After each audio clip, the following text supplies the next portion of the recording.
Questa sera abbiamo ricevuto informazioni importanti che promettono di scuotere le cose dietro le quinte del Napoli.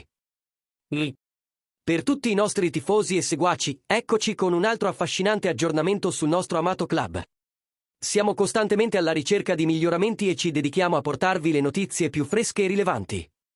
Prima di esplorare queste entusiasmanti novità, ricordatevi di mettere mi piace al canale e di iscrivervi per rimanere aggiornati su tutto ciò che accade.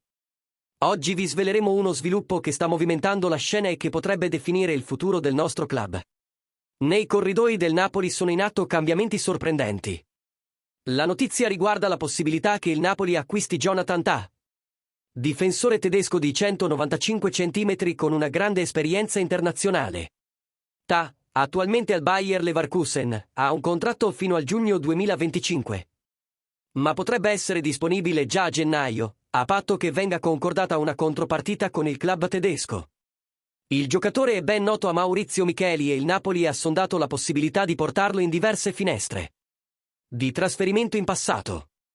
Ora, con il contratto in scadenza, il trasferimento di Tah potrebbe costare circa 10 milioni di euro, cifra che potrebbe scendere ulteriormente in caso di mancato rinnovo.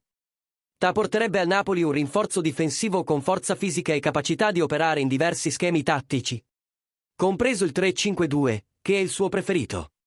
Resta da capire, però, se Antonio Conte sia davvero interessato al profilo del giocatore e se il Napoli sia disposto a investire su un centrale che, per quanto esperto, è ben oltre la maggiore età.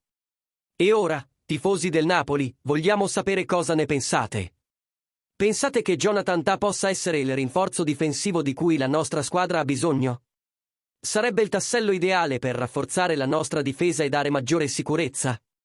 Condividete le vostre opinioni nei commenti e non dimenticate di mettere mi piace e di iscrivervi per rimanere aggiornati su questo e altri possibili rinforzi per il Napoli.